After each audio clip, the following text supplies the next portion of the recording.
Santosh, Karimnagar, India. Assalamu alaikum wa rahmatullahi wa barakatuh. I love you, Zakir Naik. I reverted to Islam after watching your videos. Alhamdulillah. My question is, how can I earn by doing dawah, because it is the best profession? I started my talk by quoting a verse of the Quran from Surah Fussilat, chapter number 41, verse number 33, where Allah says, وَمَنْ أَحْسَنُ قَوْلًا مِمَّنْ دَعَا إِلَى اللَّهِ وَعَمِلَ صَالِحًا قَالَ إِنَّنِي مِنَ الْمُسْلِمِينَ. Who is better in speech than one who invites people to the way of thy Lord, works righteousness and says that I am a Muslim? According to the Quran, according to Allah, the profession of dawah is the best profession. And that is the reason I left from a doctor of a body to become a doctor of a soul. The basic question is that how can I earn my living by making dawah as a profession? Number one, that as I mentioned, dawah is the best profession, but you should not do dawah because you want to earn money. Yes, you do dawah, and because you want to live a life, a simple life, you have to have some earnings, so you can earn by doing dawah. But the main aim for dawah should be to attain Jannah, because it's the best profession. The main aim for dawah should not be to earn a lot of money. And I know that your intention is not there, but I'm just clarifying to other people that you should not do dawah because you can earn a lot of money. But when you do dawah, how can you earn money? Number one is that if your parents are very well off, and if they can support you so that you can do dawah without thinking about how to make both the ends meet or how to take care of a family, that is the best. And Allah has blessed me that my parents and my brother, they took care of my financial aspect. And they told me I don't have to worry at all. We will take care of your family. And not only that, my parents went to the extent of taking care even of my dawah activities. For the first few years of my dawah activities, it was 95% financed by my parents. So I didn't have to waste time also collecting funds. When the activities grew, mashallah, support of the family increased, but outside support from other people also increased more. And mashallah, we became the largest private dawah organization. So number one would be that if your parents are well off and if they can support, there's nothing like it. Number two, that if Allah has given you the knack of doing business, and if you can do business, spend a small portion of your time in business. And that's what I did. That initially it was mainly family support. Within a few years I started doing a small business. I took a small loan of 15 lakh rupees from my mother, and within a few months I gave it back, and that money expanded, mashallah. And I started giving my parents a share of my earnings, alhamdulillah. And later on I got involved in various other businesses. I have to spend on average a few hours a week, or maybe 1 or 2 days in a month during the holidays, and got involved in business of real estate, business of mobile, and various businesses, And alhamdulillah, Allah blessed me so much that mashallah, I started earning more money than my parents and than my brother. Alhamdulillah. And I used to always give major portion of my earnings in charity. I made Allah my partner in my business. Initially it was 25% when I started, then became 51%, and it kept on increasing. The major portion of my earnings, it's for this Allah. So when Allah is your partner and you make Him the partner, so alhamdulillah, where is the question of going in loss? Allah blessed so much that we started, from my earnings, I started helping other dais. What I want, that the Muslim Ummah, among the rich people, they should have a separate fund for supporting the dais. And that's what we had. We had a large fund previously, and even now we have a fund supporting du'ats in different parts of the world. And mashallah, we supported du'ats from different countries of the world. Depending upon the requirement, we used to take care of the family. If you wanted X amount, we used to give 1.2x or 1.25x to him, so that he doesn't have to take care at all of his financial aspects. Take care of it so that he can concentrate on dawah. So if there is a fund made by the Muslim NGOs or the Muslim rich businessman, which selectively, and this is very good, why? Because you are getting easy sawab. And I realized when I went to travel and when I met the Arabs, the first used to ask me, many Arabs used to ask me, that Dr. Zakir, how are you taking care of your living? Not knowing the background that mashallah, my family was very well off and I never took salary.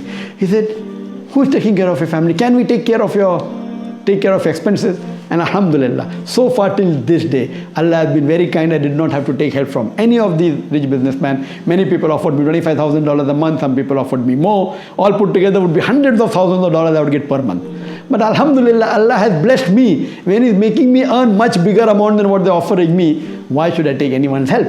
So the best is from your family. Second best is if you can do a business and make a business if Allah has given you that knack. If not, don't get involved with business. If you don't have that business acumen, please do not waste your time.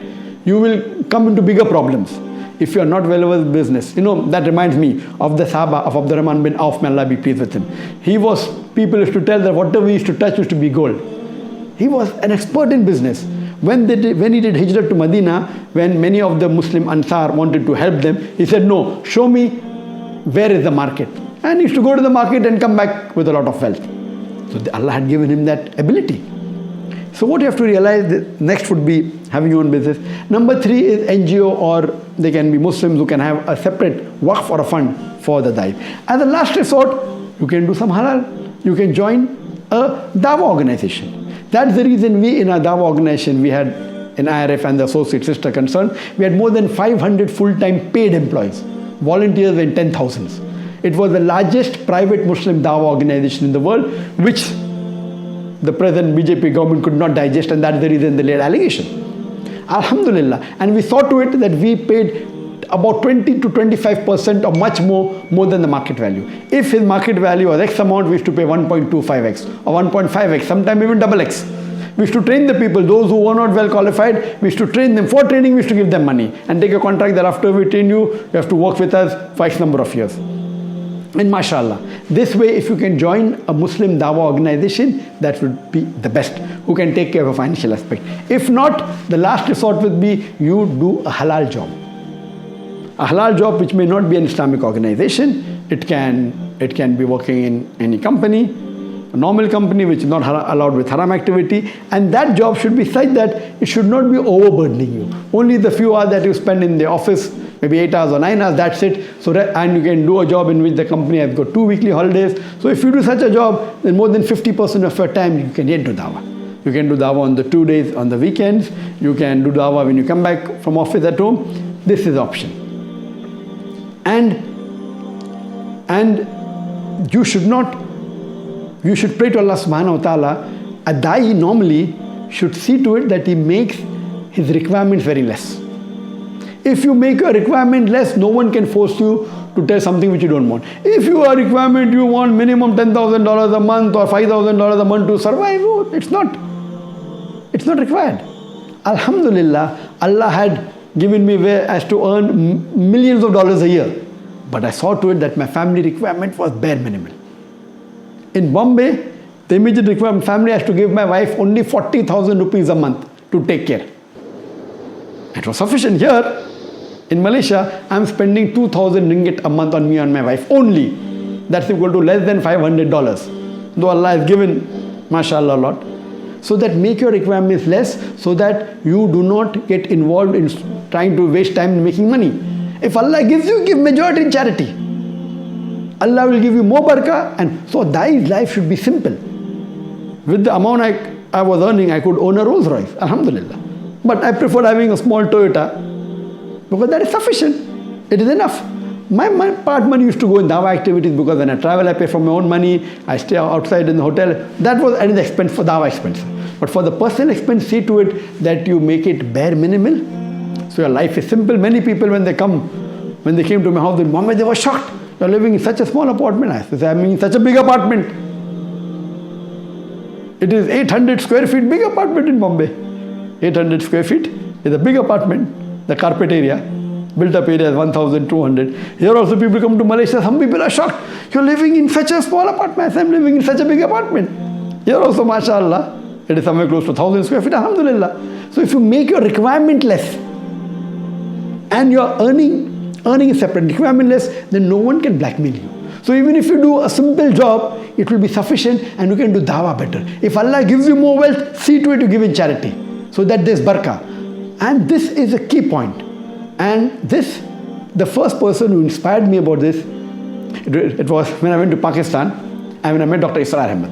Besides Sheikh Ahmed Deedat, the second person who inspired me was Dr. Israr Ahmed. And he told me, son, I tried to do both together, being a doctor and a da'i. I could not. You can be expert only in one. And I gave up my medical profession. And he was one of the second instrumental person for me to leave my profession. And he also told me, son, make your living cost low, so that no one can pressurize you, no one can blackmail you. And Alhamdulillah, Allah blessed me with a lot of niyama and yet now, but see to it you make your requirement the least so that you can do dawah to great extent.